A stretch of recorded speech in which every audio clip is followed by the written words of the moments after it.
Watch out guys, dito tayo ngayon sa bundok ulit. So yan ang ginagawa natin, naghahanap tayo ulit ng mga makuha nating ibon.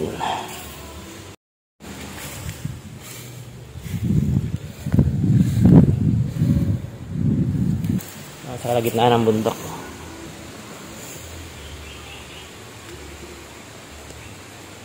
Init na.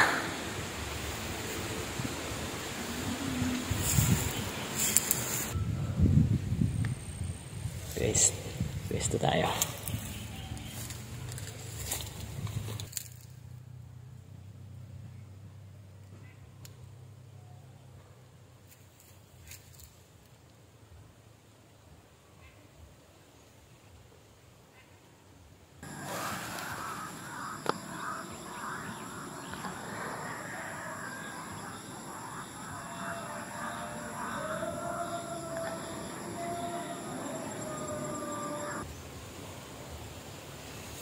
Ganda guys, ibon.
Yun guys, yan muna, mainit na ang sikat ng araw, tago na yung mga ibon. So yung sa muli guys.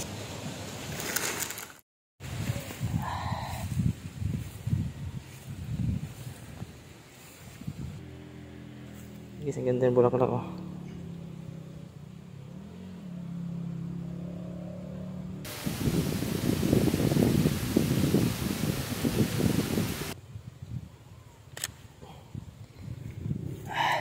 Tara na. Ayun. Init na. Guys, yung kubo-kubo. Diyan ako nagpapahinga pag tanghali na. Mahangin kasi dyan yung puno mangga na yan. Tara, pahinga muna tayo dito. Galingin tayo ron. Daming nyog dito, wala lang marunong umakyat. Daming ibon dito, yun, puno na yan. Tambayan natin dito, yan.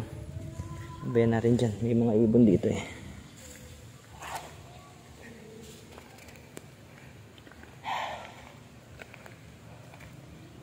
Tayo guys. Tayo dito. Yon. Pagod. Ayusin ko lang yung lamisa dito tayo dapat.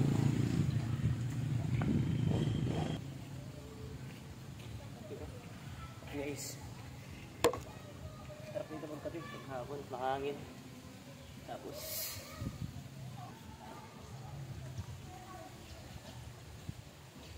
so yun guys. Yung puno kasi na yan. Yung puno na yan, yung mga ibon na nalapo. Ayan. Habang nagpapahangin.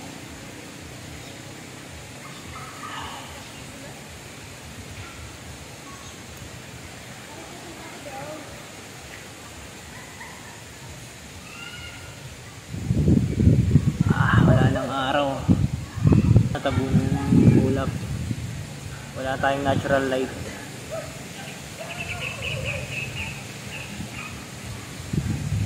Kaya maganda mag-photography talaga kapag maaraw. Yung natural light na galing sa araw, ganda. Paggawa tayo ng magandang composition sa pag-ating pag-photography. Pero guys, ayun, sarap lang dito talaga sa probinsya dahil sariwang hangin lang. Tapos yung tanawin.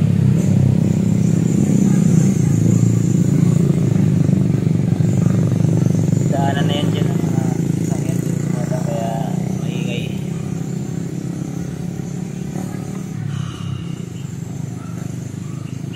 So kanina yung pag-photography natin guys, meron din naman tayong nakuha mga ibon, mga mangilan-ilan.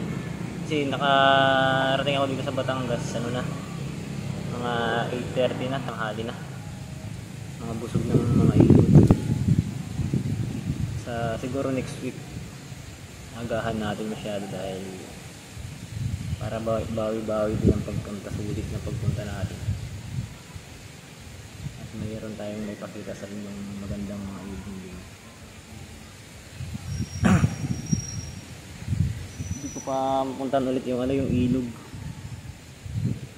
Kasi nga naghahanap-hanap pa ako ng magandang location dito sa Batangas para sakaling may mahabang oras may option na tayo na pupuntahan dito ito.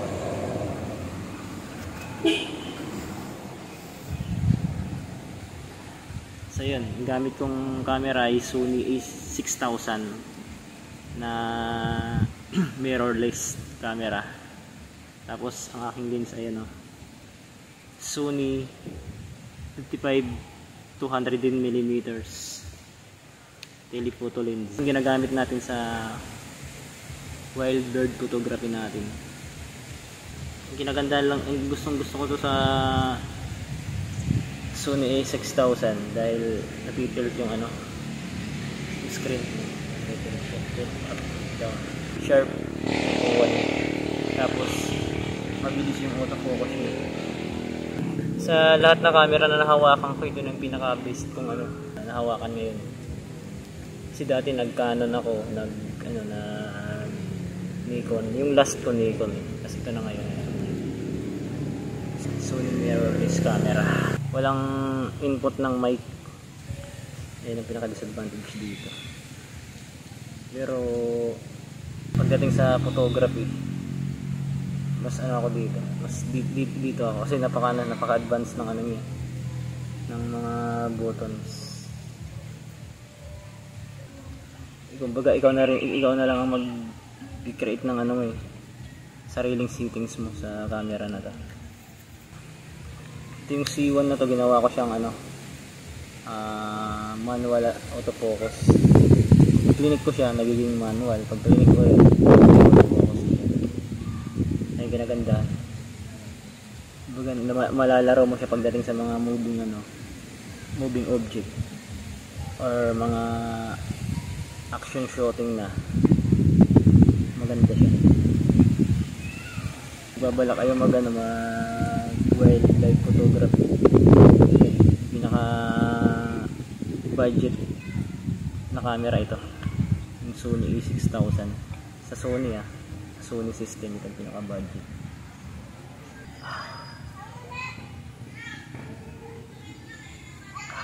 Guys.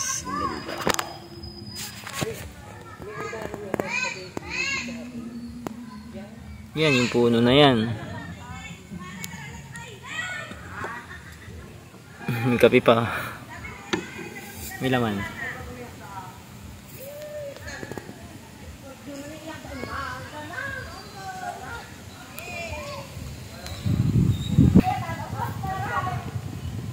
So yun guys, ayun muna. Tutok lang sa mga susunod nating video ulit. Hanap tayo ng guys. So yun guys, umalis na rin. Kaya yung maingay. So yun muna guys, tutok lang sa mga susunod nating video. Abangan nyo. So yun, maraming salamat. Lagi mag-ingat. Peace out.